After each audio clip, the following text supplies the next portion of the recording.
work this business 8 hours a day, 6 days a week at least. It's not uncommon during the middle of the week to with 35, 40 items. Like you figure out what works. That is correct. We figure out what works. In the famous words of Gary. Hey, welcome everybody to the Flip Side. My name is Bob. I'm the Rocket City reseller, and this is the FlipSide Reseller Roundtable, where we have 6 perspectives, real talk, real reselling information in real time. So tonight we are absent Ellie. She had something that she had to do tonight. So we are going to get into what is actually selling and what you can do to help, because a lot of people are suffering right now. I don't know if you guys saw on social media that the eBay, they're saying eBay is a summer slowdown, but I don't know about y'all, but I'm having a sizzling summer of sales. It is actually smoking at the Rocket City Reseller eBay store and also other platforms. So let's get into why that might be.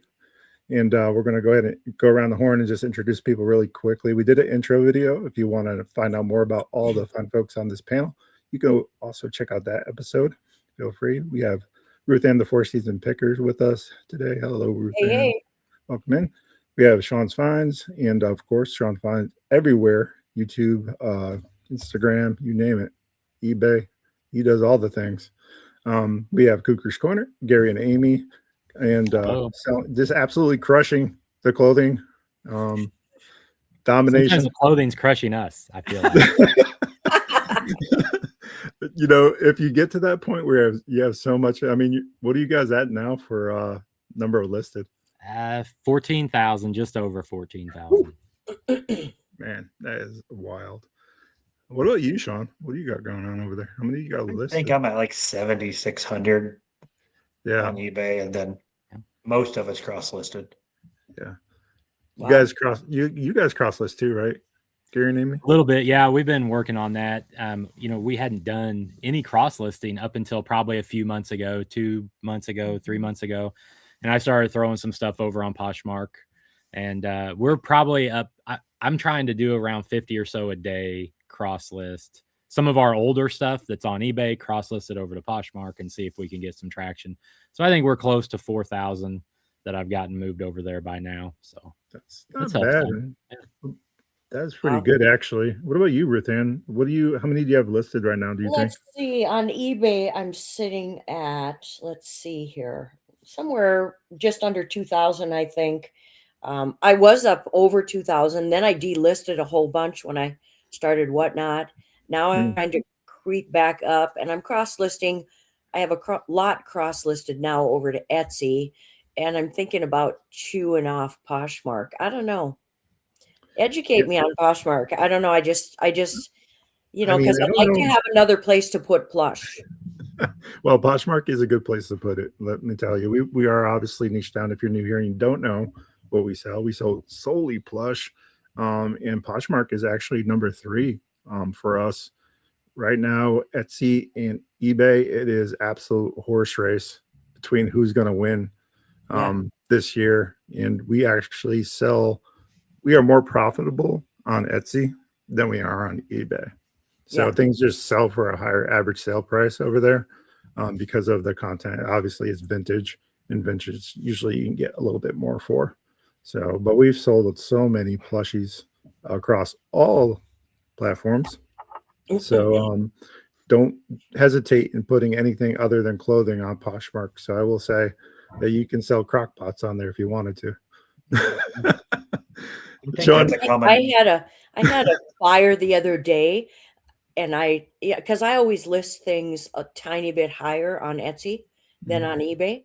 So I had somebody buy something on Etsy the other day, and like 5 minutes later bought it on eBay, the same exact. I don't know how it happened, but she bought it. It didn't get delisted immediately. It could take a minute with Nifty, yeah. So she bought it on eBay within minutes and then asked me to cancel the Etsy one. Same exact. So that was, I mean, how do you even find that item that quickly? Yeah. She must have seen it ahead of time on both. I don't know how it happened, but I think it's Google Ad Services. When the platforms push that stuff to Google, I think what happens is when they do a keyword search through Google, they're seeing that same item across multiple platforms. I think a lot of that.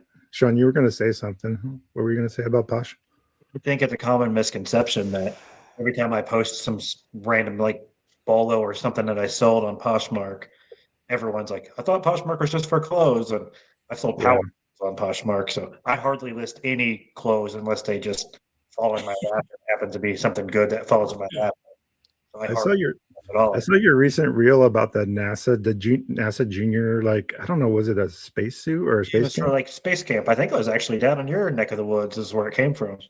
I wouldn't be surprised. The space camp down here is very popular in the summer I think it specifically. I think it And said Alabama on it. So yeah, we are very fortunate to be in a Department of Defense type of town. Army bases here, and yeah, so we get a lot of younger families through here. So the sourcing's really good in Huntsville, Alabama. I know I'm giving away all my secrets, but if you guys are ever in the area, you should definitely check it out because we get a lot of traffic from overseas.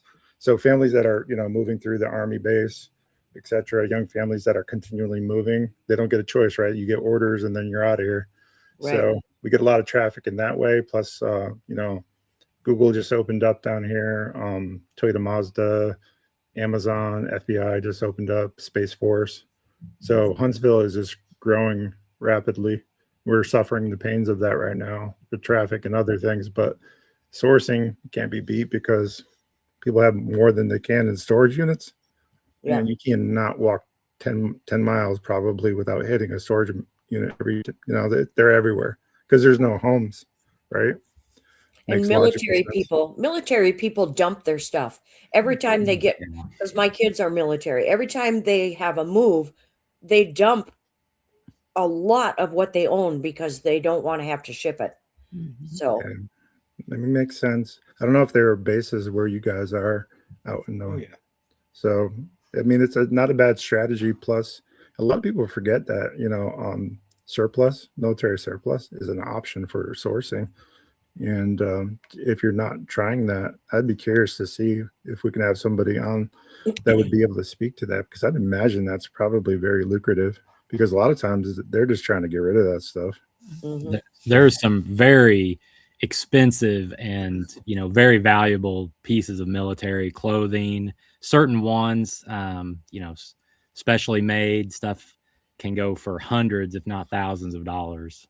And it's sometimes it just blends right in with stuff that's on the rack at the thrift store. So if you can figure out what you're looking for and figure out what those things are, you can hit a home run.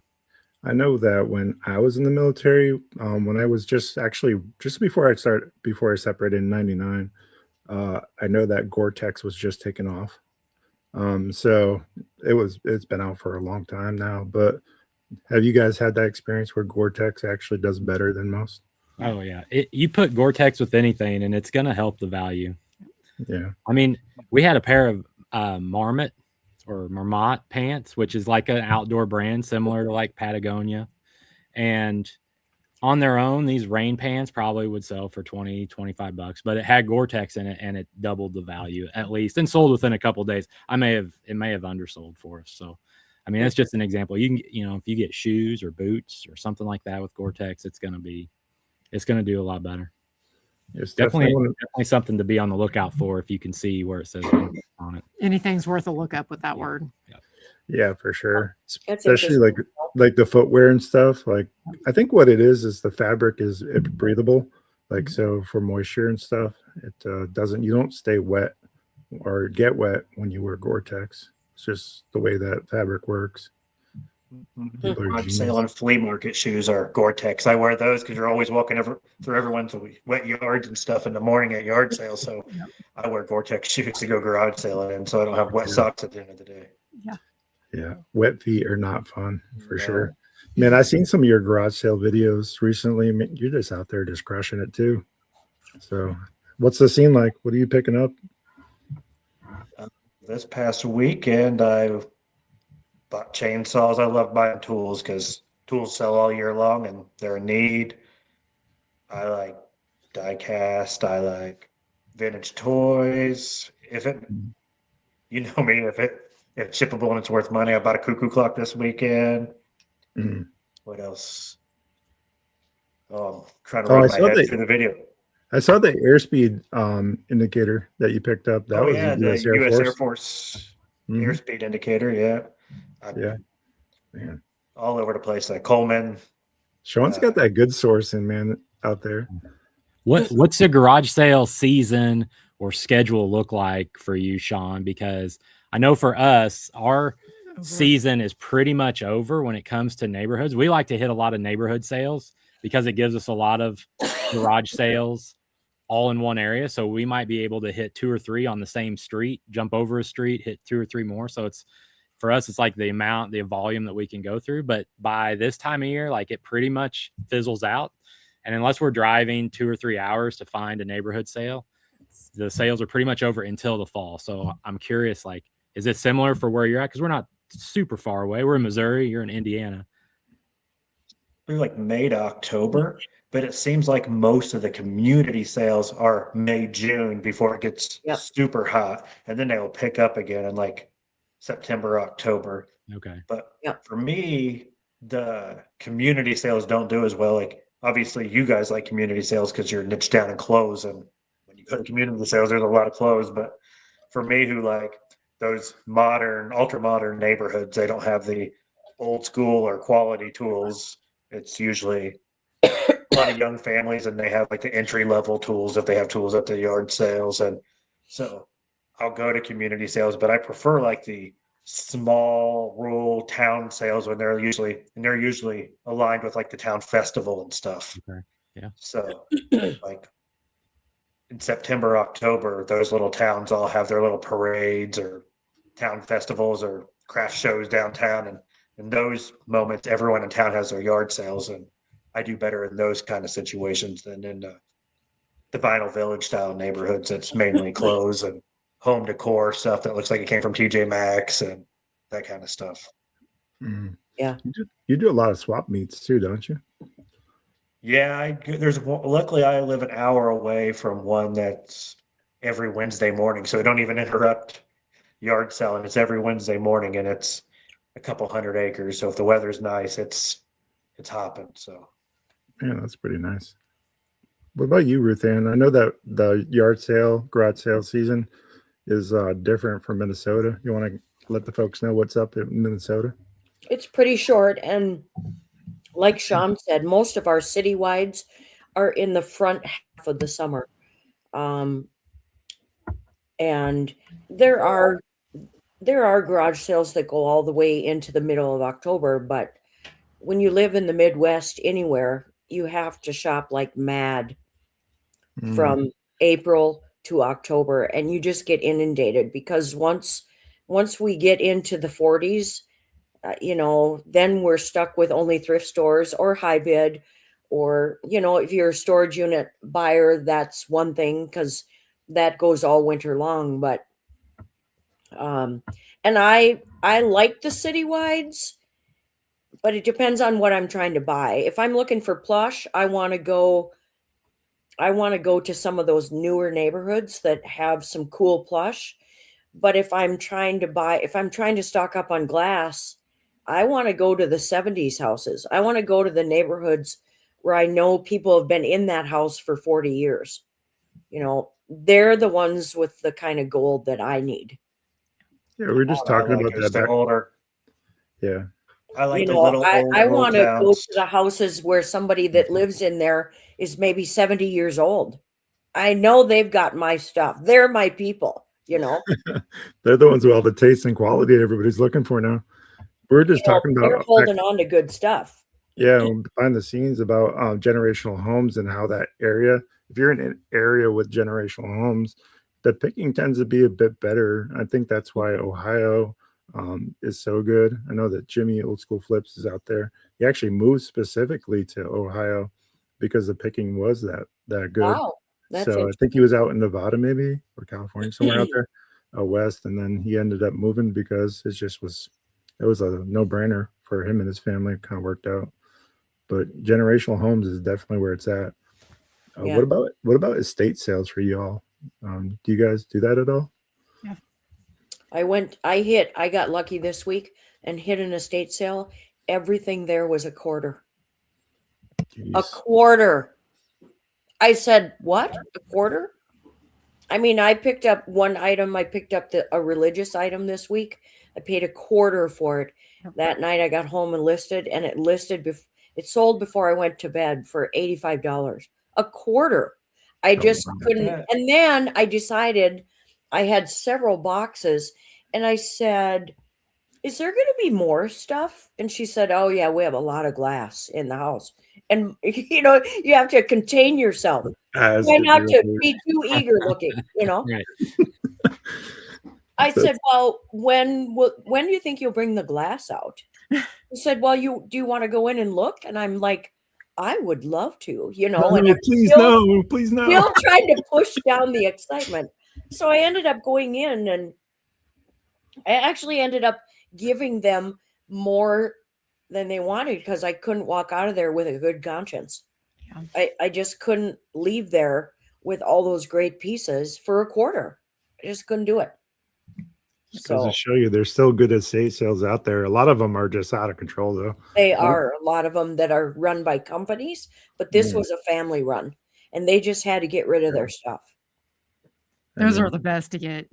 They go are. to when you come across them. We have three main companies here in town that are professional companies.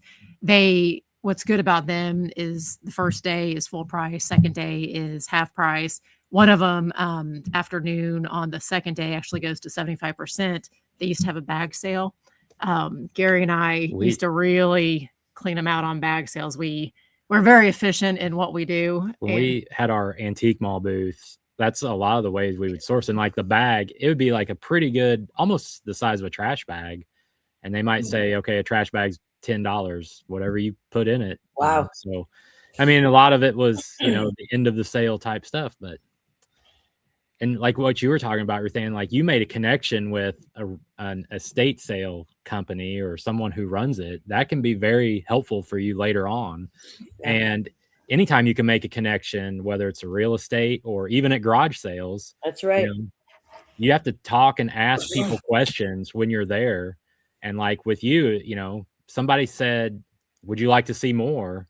That's not something that they're going to ask everybody, but because you No. express that interest, or because you ask, hey, do you have more of these? You might Right. be able to come across more 25-cent items or dollar items that turn into $50 or $85. Right. And I had like 4 big boxes, so they knew, their whole interest was get rid of. So they couldn't wait to show me. So it was wonderful. We've been lucky to make some connections with some of the folks at some of our estate sale companies, and they've mentioned to us before if we want to come to like a pre-sale or come look at the house beforehand, or maybe a house had a ton of clothes in it that clothes do okay at estate sales, but sometimes if it's overwhelming, then maybe they would rather have someone come in and look beforehand. And so if you can get into having a connection like that, that can be awfully helpful. Yeah, I think that's something, if people are considering getting into selling, I mean, I think about Sean. I mean, he's got people bringing stuff to his back door, and if you can, this morning I gave my Four Seasons picker sticker with my name on the back because at church, I've got an auctioneer that comes to my church. Well, I just told him, I said, I would buy a whole wagon of glass if it's still sitting there and nobody's buying it. I said, here's my card. If you ever get, just make that connection because they might really need you someday, and it could be a real win-win for both of you. So Yeah, there's so much stuff. People just have so much now. It's just it's incredible. Sean, how's the estate sale game down there? Do you guys do that at all, or is it just most? I'll hit them up when I need to, but I found most of them in my area are a little higher than what I want to pay. Usually I have more to list than I could even handle, so I have no interest in going to an estate It's sale. like one more thing, Bob. Yeah, paying, but if things get low and I need quality stuff, I will, especially if they're like in the winter, because here, the other three know. You don't know. In the winter, it gets a No, little I thinner. used to know. I was from Connecticut, so Okay, I so was you born and know, raised. I spent 20 years there.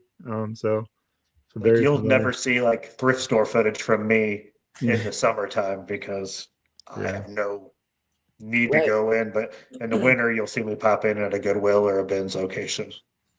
Well, Yeah. guess what, y'all? I have a secret that you guys don't know. You want to hear it? Okay. That's gonna be awesome. Spill. Spill. Amanda and I did a thing that we seldom do. We went to a yard sale this weekend. What? What? You don't do yard sales? We Because don't. you're a bins.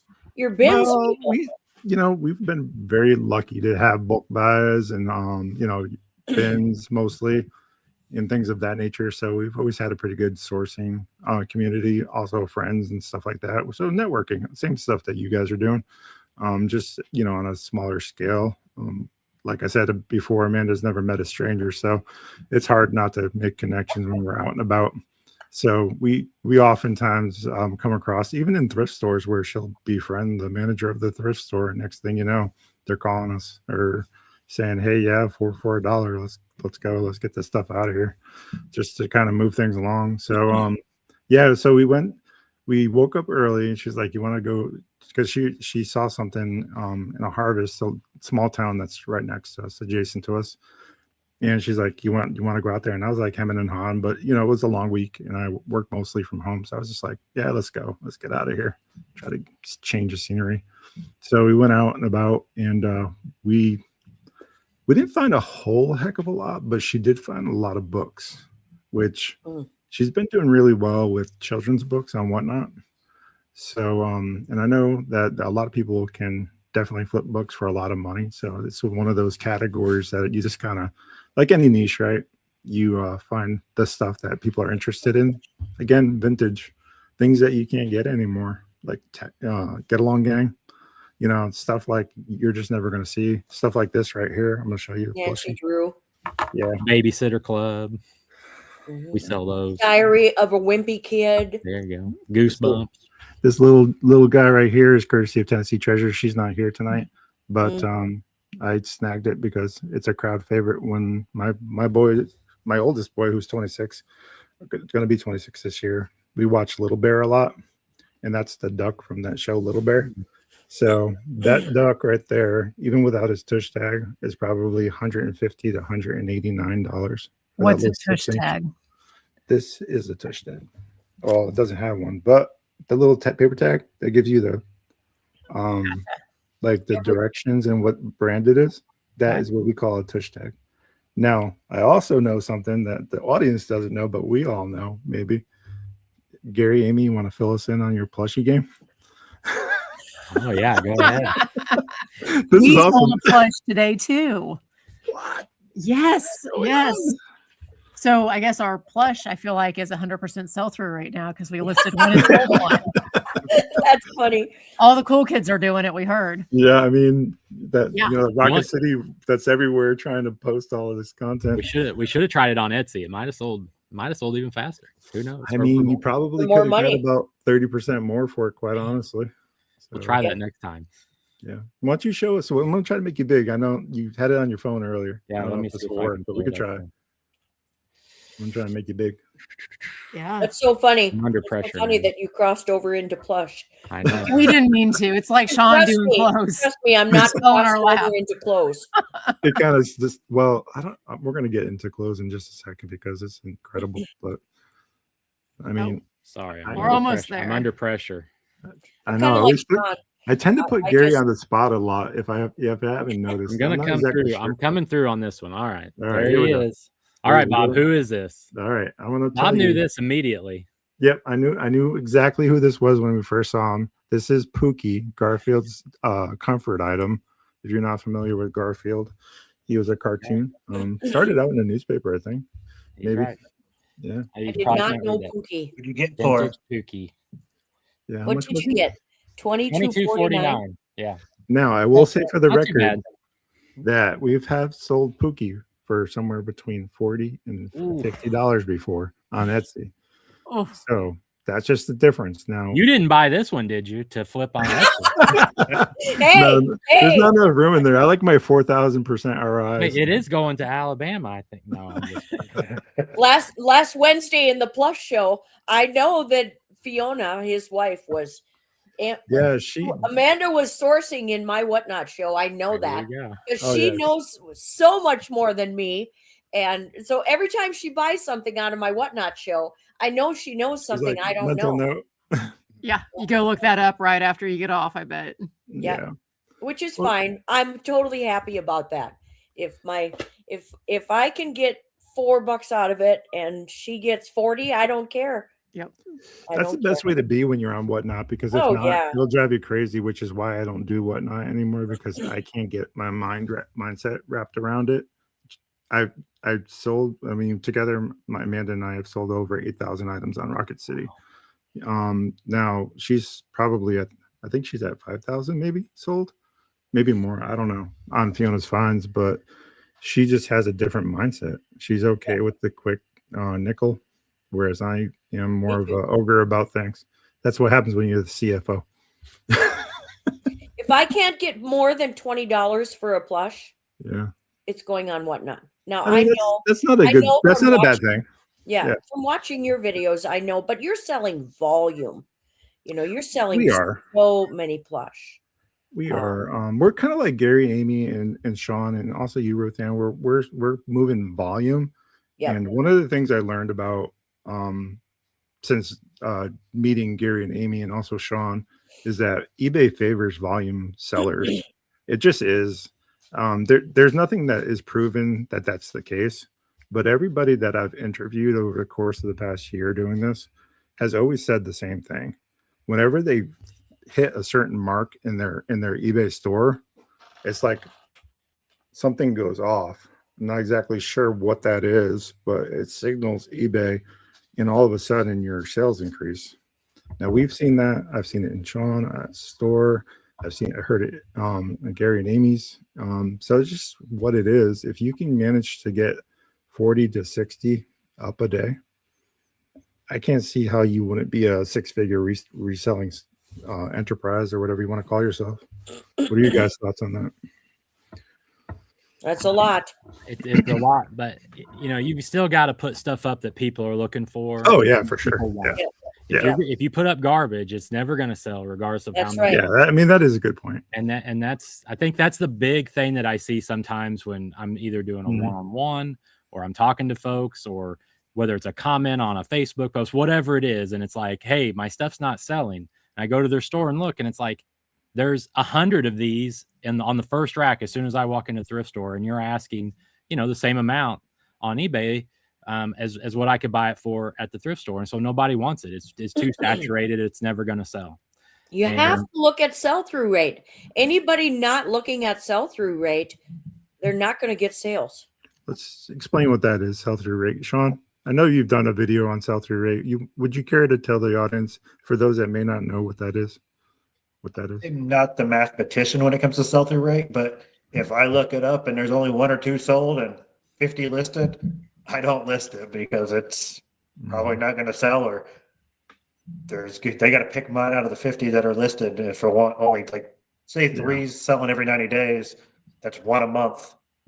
Right. And if there's 50 listed, it's going to take 50 months if no one adds to that for all those to sell, if they're all priced reasonable and at market value. So you just said something key there that I look at. I don't only look at the amount listed to sold. I look at how many days in a row that item is selling. Okay, because if there's 2 or 3 of them selling every day, then even if the balance is a little off, that might be an item that's really ramping up, you know, and it hasn't gotten the numbers yet. So I kind of look at how many of these are selling per day, you know, because sometimes you'll list something and there's way more listed than sold, but maybe 10 of them have sold per day for the last 2 weeks, you know, and to me, I got a Yeah. pretty good shot then, even though there's a lot more listed, because I always competitively list lower shipping weights, and I'm always trying to undercut the other shipper. To be in front of a trend, it sounds like what that is. Sometimes when trends first break, and if you're in front of it, I can see how that might be. Yeah, Right. that sounds right. Because a lot of what we're talking about with sell-through rate is historical data. So over the course of 90 days, usually is what a reseller will kind of gauge their reselling towards. And I think what you do is you look at your listed, and then if you Google Lens or go to eBay rather, advanced mode, I think it's seller or sell or sold rather completed.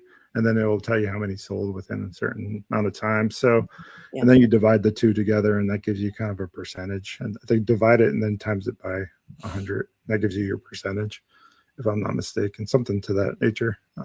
I'm not a math guy either. I just play one on at work.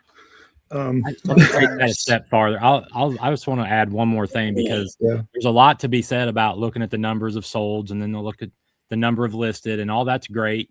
One thing that I think we've kind of evolved on when it comes to looking an item up, if it's a newer brand to us or we're not sure, is to just look and see what are the prices of the items that are listed under that particular brand, and what are the prices that people are actually getting for that brand.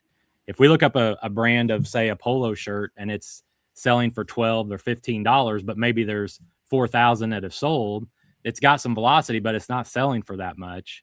But if I look up a shirt and it's selling for 40 and 50, and I see sold comps at 50 regularly, and the whole page is, $30 to $50, I don't have to go much farther to do the math. I can figure out, hey, there's enough demand for a shirt like this to make it worthwhile for us to pick up. So I think that's also something to just keep in the back of your mind, that if you pop in a brand or you pop in anything really, and you start to see sold prices in a range that makes sense for what your metric is, then you're probably onto something. Yeah, I think Sometimes style. I ignore it a little bit because I know when I post it, it's going to have a nice crispy white background. I'm going to pass my shipping discount along, so my shipping only may be like $6.75, but everyone else's is $11-12. And I know I'm going to price it competitively, and I'm not going to put the shoot for the moon price on there. So yeah, you're trying to move it.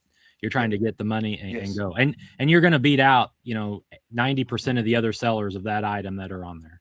Yeah, and this has been said 100 times, but the money is in the buy. So, like for me, the thing that I listed for $85, it was listed for $220 across the board, but I paid a quarter for it. So I wanted that thing out the door as fast as possible, and mine had a little chip in it. So I listed it for $95, took an $85 offer because I just paid a quarter. Yep. So I'm kind of with Shawn. If I can under list in multiple different ways with shipping and price just to get it moving, then I got a better chance than what the sell through rate is actually telling me. What would you say to somebody that said that's a race to the bottom? What would your argument be, or what would you say to that person that has that mindset? I think that every seller, let's see, how can I put this? Every seller is going to do things a little different. And there were listed comps all over lots of different price ranges, 225, 175, 165, such a wide range of prices that I didn't really feel like I was bottoming out the market on it by listing it at $95, because there were some that were listed lower than mine.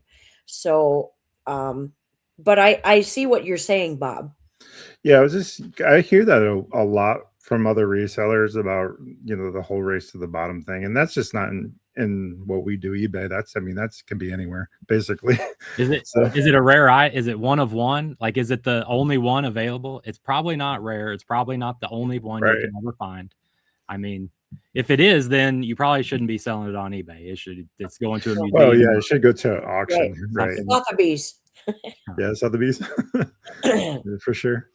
I wouldn't say I do race to the bottom, but I would say that say I have something that commonly sells for 100 and there's some for 85 and there's some that sold for like 120, but 99.99 across the board. I'm going to go with the 99.99 price if kind of in the middle, and then make a better listing than a lot of them with the clean white background. I'm probably like Gary and Amy. We got a big number beside our name on there. So the buyers are going to see 15, 16, 17,000 or whatever it is versus some of the other ones that may say 102. So I know I have that advantage, and I'm going to all my descriptions say I'm going to ship the very next day. So they know that they're not getting it shipped in a week or whatever. It's going out the next day, and I point all that out, and I just make a better listing. And I know those that things it's going to stand out amongst the crowd. I think those things are important, like being top rated. Does it really give you really much? No, but I think it buys in confidence from the buyer, maybe a little bit, to see that you have so many sold and your ratings are so good. That I think you're right, Sean. You're right on the money there. That definitely, I think, plays into the overall picture. The fact that you're passing your shipping discount to the buyer is huge right now, because obviously the price of shipping is horrible. We've talked about doing that. We actually did that for a while. Last Christmas season, we were passing our discount to the buyer. Just recently, with the price increases for the 8% that we just got hit with for USPS, we actually took away that, and we didn't see a significant difference in sales by doing that. I will say, for the record, I was very particular about looking at the numbers because I was very concerned about that, because we had been doing it since the beginning. So I got a DM the other day. I put out a video of like the top 3 ways to make your listing stand out amongst the crowd.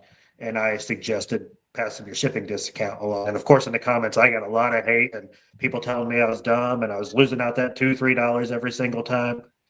And about a week after the video, a smaller seller messaged me and said they changed it on their page or on their eBay, and their sales had doubled from the normal from that week where they had changed it. So we'll I think see. too many people get caught up in making an extra $1 or $2 every listing when we all buy insane margins. I'd rather move the item that I paid $5 at a yard sale for $75 Me too. sooner than waiting to maybe make an extra $1 or $2 on shipping and waiting for the other one to sell before mine. Here's something interesting that may not matter soon, because eBay just recently changed end user agreements in regards to shipping. There's some language in there, and a lot of resellers have recently come out with videos about it. So you obviously go to some of the bigger channels and hear more about that. But what that basically means is the writing's on the wall. They're already doing it in different countries where you could kind of see where they're providing a label, kind of like Mercari would, where you don't really get to choose anymore how you purchase your label. eBay is going to provide all the labels, and basically they get the money difference, whatever worked out with the post office. It's just another tax on the reseller, quite honestly, in my opinion. There are some people that are for it, that are just says it just makes it more, I guess, easier to run your business, and they're not really concerned about the onesie twosie dollars that you would have made off shipping. So there's different sides of the fence. What are your guys' thoughts on that? That's another reason to lower your weights and discount shipping, because if eBay's just going to take it, then why shoot for making that little extra money on shipping? Why not adjust your weights so that the buyer gets the benefit? If they're going to take it away from the seller, then for sure everybody should be trying as hard as they can to pass that discount on to the buyer. Yeah, that's a good point. I mean, you should try to be as good as especially specifically for things like whatnot. You're going to want to definitely be as close as you can for weight, because that makes a difference in the overall profit margin. But things like eBay or Mercari, for example, you don't ever want to charge back. That's what they basically call it if you're new to reselling. Get those chargebacks. We recently got an $11 chargeback from eBay. They said we had an 11-pound difference. That happens. I don't know. Have you guys ever seen that?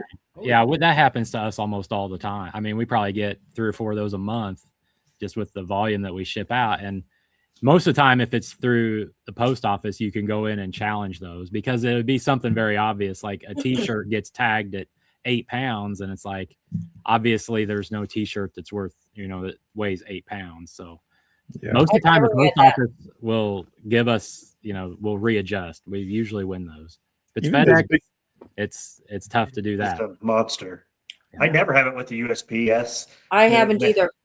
I think maybe because of my situation, since I ship stacks usually as tall as I am, the post office sends like a special van to me every day. Mm-hmm. So my stuff doesn't get weighed in at the post office. They scan it at my back door, throw it in the van, and then it gets unloaded at the loading dock at 5:30 and pretty much loaded on the box truck to go to the regional facility.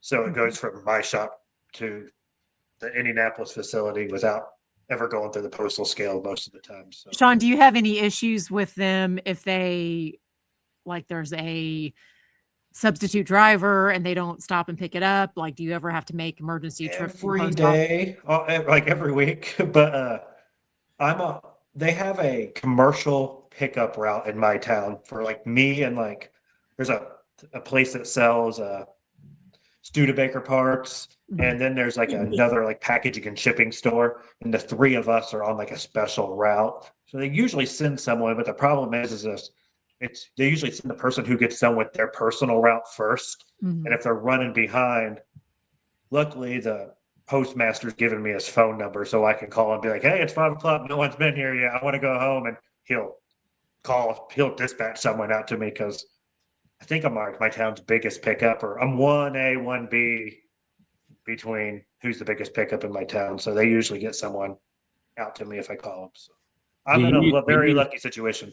Do you use FedEx or UPS at all? For big stuff, yeah. Like if I sell like a chainsaw or a boat motor or something, I sell stuff of all sizes. So on that stuff, I automatically put it as FedEx because the post office is just unaffordable for the customer. Yeah.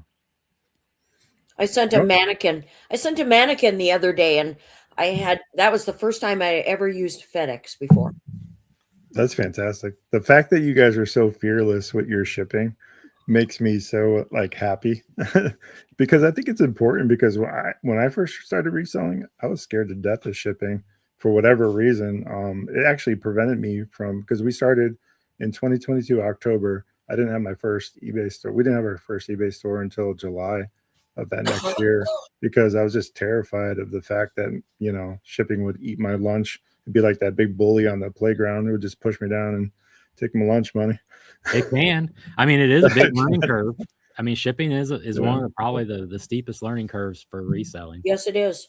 I think that's why eBay wants to change it, because I've talked to some like amateur, like non-full-time people like us who just want to sell a few things, and they like Mercari or Poshmark because it's simplified. And I think eBay is trying to appeal to more of those people to get them on the platform, or Depop, because now eBay owns Depop. And I think they're just trying to appeal to more of those kind of people to get them on the platform and try to get some of the closet clean out people and stuff like that who don't want to list on eBay, because the shipping is complicated if you aren't doing it every day like all of us.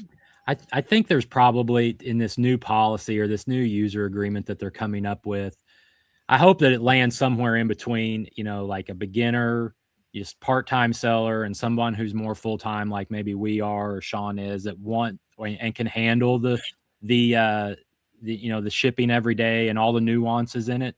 Because we can really, I think we can do a good job with our shipping versus just having eBay throw out a label.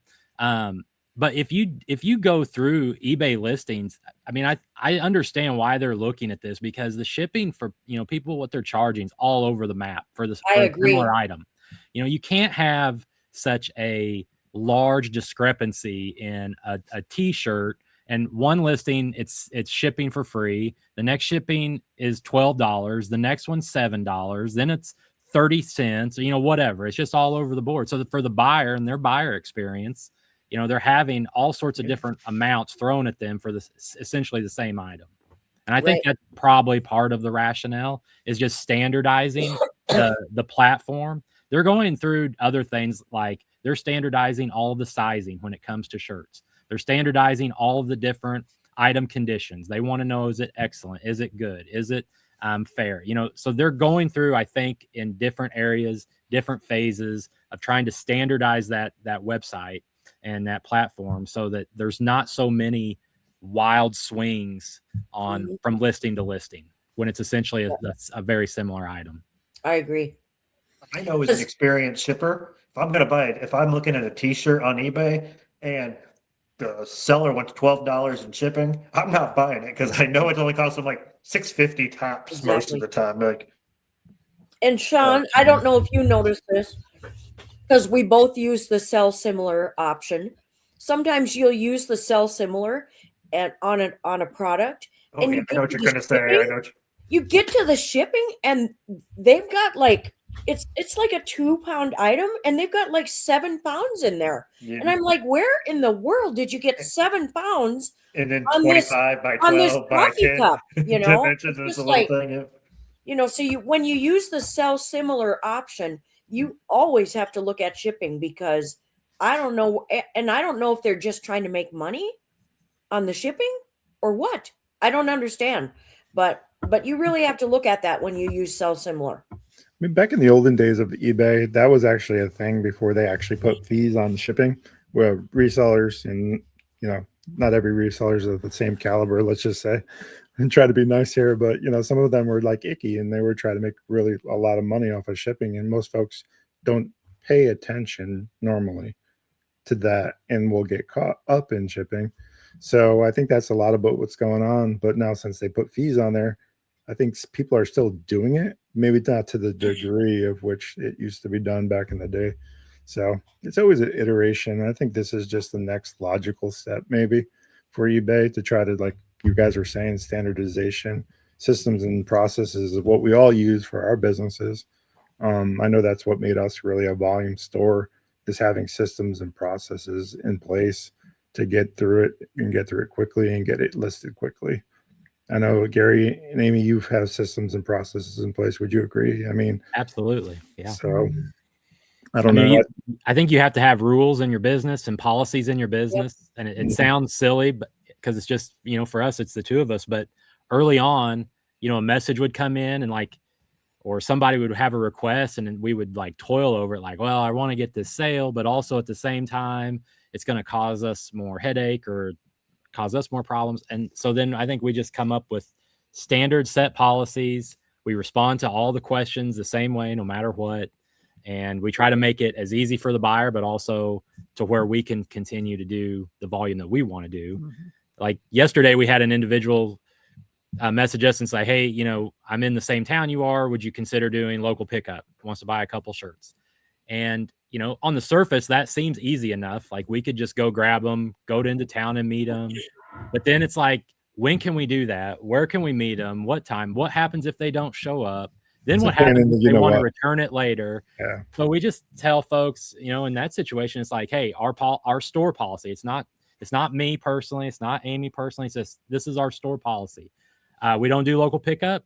Shipping is next day or same day, and you'll probably get your item just as fast, if not faster, if you do shipping. Oh, and by the way, we'll combine your shipping for a discount. Furthermore, what we have learned too, if you do a local pickup, and this is Shawn probably knows this, but this is really good for him too if he doesn't, is say he does something, a local pickup with a heavy muffler or whatever, and guy leaves with the muffler, decides he doesn't want it and wants a return, that returns on Shawn per eBay policy. So yeah, you're on the hook for that. Even on a local pickup, if you've got returns on, or if it's not as described, they can still, you can still get jammed up trying to get a return from somebody after a local pickup. So on a t-shirt, shipping's not that bad, but on a muffler, pretty sure you don't want to eat that. So it's something kind of deep in the back of your mind if you are going to do local pickups, just to know that, so that if you have to cross that bridge and eat the shipping, you may have to do that too. So I'm going to add to what they said about having rules, because I get this message a lot, because I like to part out record players. And the other day I parted out a big speaker set with the grills, and I purposely leave the dimensions out of the listing on those speaker grills or the plastic tops for record players, because people like to buy them and hope they'll fit their record player, even though they don't have the exact model. They're like, oh, Kenwood makes this. I'm going to get this one because it's a Kenwood and it'll fit my Kenwood. So they're always DMing me asking for measurements for these record player covers. And I've had bad experiences with people returning them because they're trying to play. I hope this fits my record player. So I just tell them I have a policy that I do not give dimensions. And if you have model XM765, I guarantee you it's going to fit. But if you don't have model XM675, don't buy it because.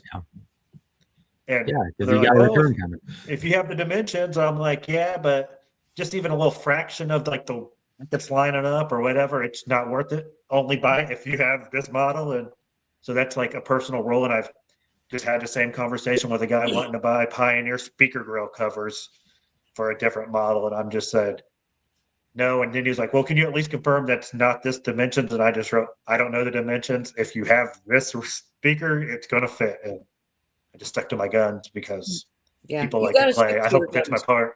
Yeah. You got to stick to your guns. Yesterday, I had somebody wanting me to take the battery cover off a Buzz Lightyear that I had listed for $65.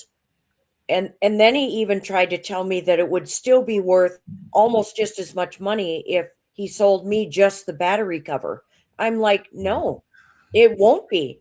I'm going to have a hard time selling Buzz without a battery cover. Yeah. I would tell them that it's $65, but that's the Rocket City way. No, I'm just kidding. That's not true. You know, The battery cover he wanted 65, to and know I'll if throw he in could the buy dog. that cover for 30. I said no. Yeah. Then my Buzz Lightyear is Worth I zero. won't be able to move him.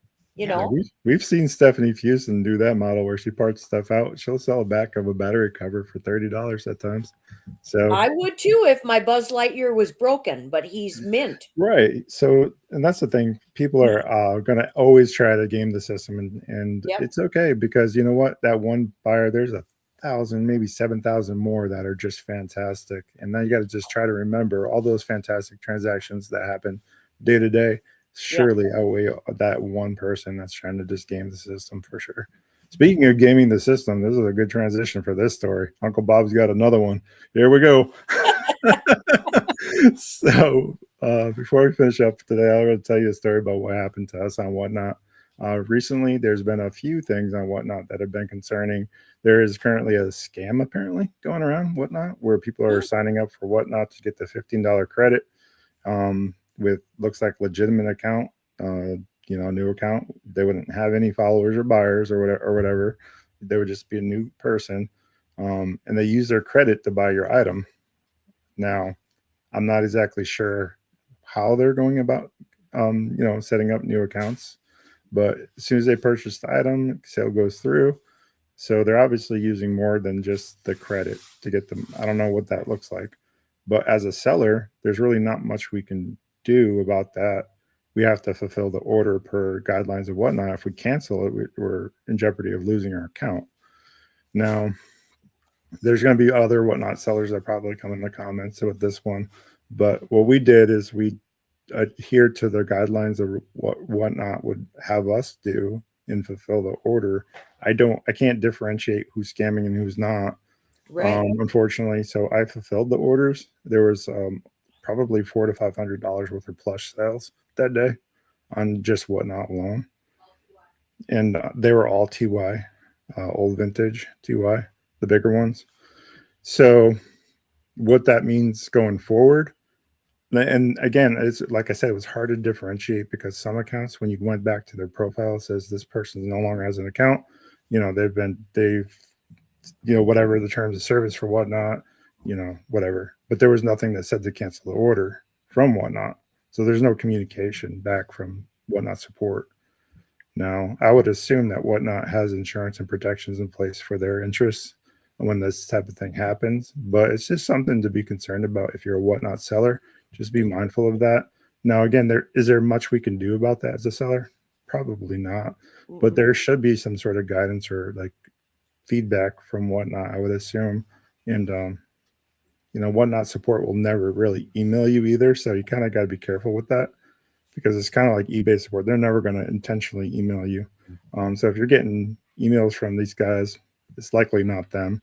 It's probably another scam. So the only thing you really could do is just send out the items, and that's what we did. We packaged the items like we always packaged items and sent them out. But, you know, that's kind of what happened. And that's our story about it. I'm not exactly sure how that's going to land. The money's already been, it is what it is. It's already out and about doing its thing, like all the money that we make.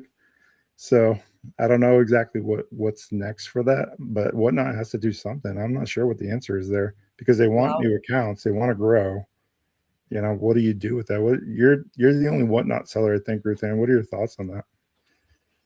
Well, haven't they lessened? I mean, when I started Whatnot, I had to go through the training. I wish they would kind of go back to that and be Oh, it more. was a buyer. It was a buyer. It wasn't another seller. So. Oh, it was, they were using a buyer discount. Yeah, they were using a buyer credit. Yeah. So I don't know how they could, I don't know what they could do because they can't really screen buyers. Yeah. So they should probably have some sort of policy where you have to wait a number of days, but I don't even know if that would necessarily stop it when you really think about it, think it through. If someone wants to game a system, they're patient. They got nothing better to do other than try to figure out a way to, you know, not work as hard as the rest of folks out there. So, and I think that's just standard fare for any platform. So it's just going to be one of those things that, you know, it's going to, we'll have to wait and see. But I wanted to make sure the community knows about it. And I'm sure most Whatnot sellers may know about it or may not know about it. But I just kind of wanted to do this little story time because it's very interesting how that all played out. How did you know? How did you know when they bought the items? I don't understand how you knew. Well, my wife is extremely inquisitive. That's a good word. So one of the things about Amanda that you may not know is she's tenacious. She'll go back through. It's like, something doesn't seem right. We don't normally get this many sales. Yeah, we don't normally get this many sales. So she'll start looking at user accounts. Oh, this person no longer even exists anymore. All of a sudden the red flag goes off, the light bulb. But it's usually that at that time we already had 4 or 5 that were already packaged and already shipped. We're quick. There's no moss on this stone. When we get a sale, it's out the door. We don't play. But by then it kind of was, and even if we didn't do that, what do you do as a seller? You could reach out to Whatnot. By the time you hear back, you're past your 2-day shipping and you're getting dinged because you didn't ship the item. So they just come back and said that they weren't a registered user anymore? Well, when you click their name and their profile, it would return a result. Like if you were trying to message them about their order, it would say this user is no longer affiliated with Whatnot due to terms of service violation or something to that effect. So that's what it said, but you're still on the hook to ship it out to them. You got my head thinking. You got my head thinking because the last couple shows I've had so many new buyers. Well, there's that. And then the other thing is not everyone had that. And so we had multiple TY sales, which we've been doing pretty good on Whatnot static listing since the integration with Nifty, I will just say for the record. So if you're listening to me out there in the resellerverse, just know that that's an option, especially if you're using Nifty already. Just start listing on Whatnot Marketplace. It's not all bad. This is just one small example. So we've had multiple sales. So we just assumed at first it was just, it's just taken off like all the other platforms have for us, right? So initially that was kind of my response. And then Amanda's just more inquisitive, went and found it out. So, and then we talked to other Whatnot sellers, Mama Cat Thrifter, who is a powerhouse on Whatnot, and she's a high volume seller, said, yeah, there's something going on right now. It's all over the forums. And she knew that that was happening. So it's unfortunate that we're not getting more communication from Whatnot about it. It's like it's a good thing for you. You got paid. I mean, there's that. Whatnot's problem. They need to fix it on them. There's this. There's the angel and the devil on the shoulder. Yeah, having an argument about like what's right and proper. But I mean, at the end of the day, you did your job though. Like you have to ship it within 2 days, and you did what you're supposed to do. We're in good faith, right? So that's the thing. Is with intent, right? What's your intent? That's what always comes back to me with when someone does something that's really not, the greatest thing in the world. What was their intent? Because that for me is what makes the difference. And Amy, as a police officer, a lot of times things can happen, but what was their intent? And that kind of determines exactly what the law probably says to some degree. Maybe it helps them, maybe it doesn't. So Yeah.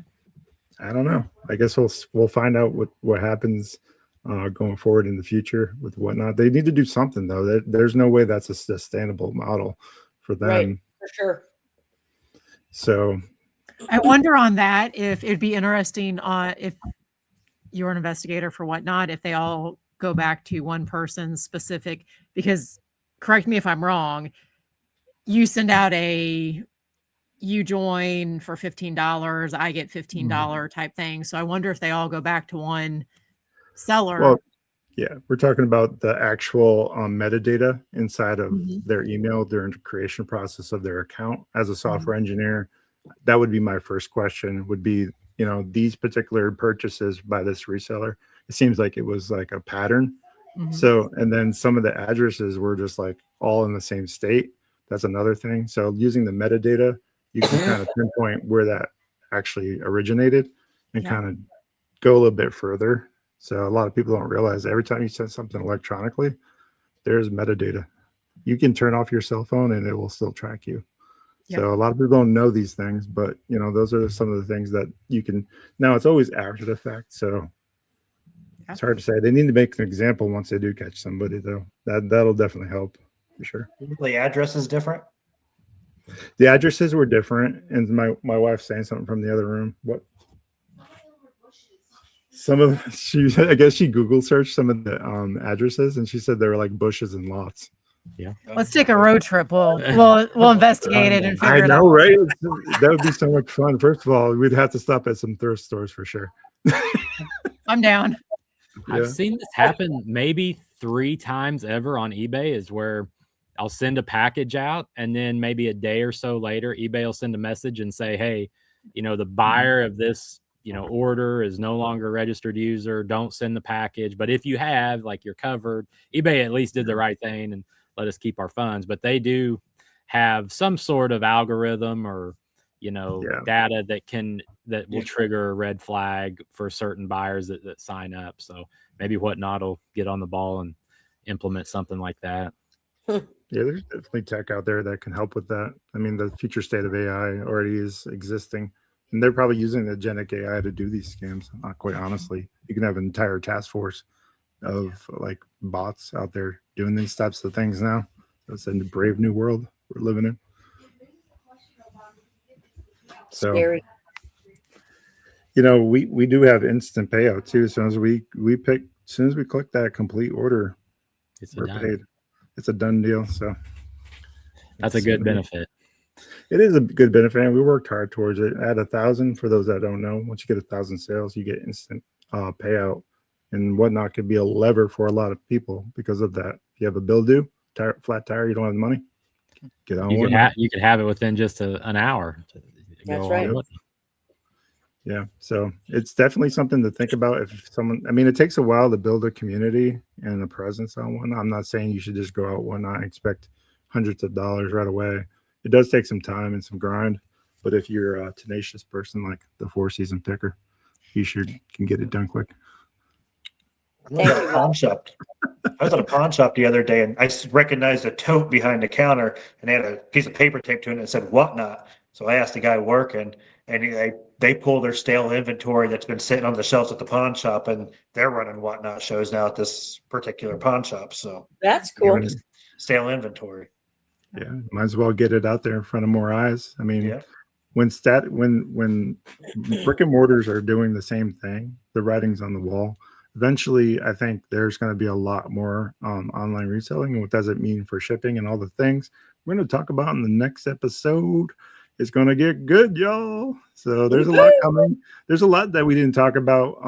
We're going to cover on the next episode. There is a watchdog group that is actually petitioning in the UK for the eBay Depop buyout, that they're saying that it is unfair and unjust. So more to come on the reselling podcast roundtable. FlipSide. Woohoo! Let's go.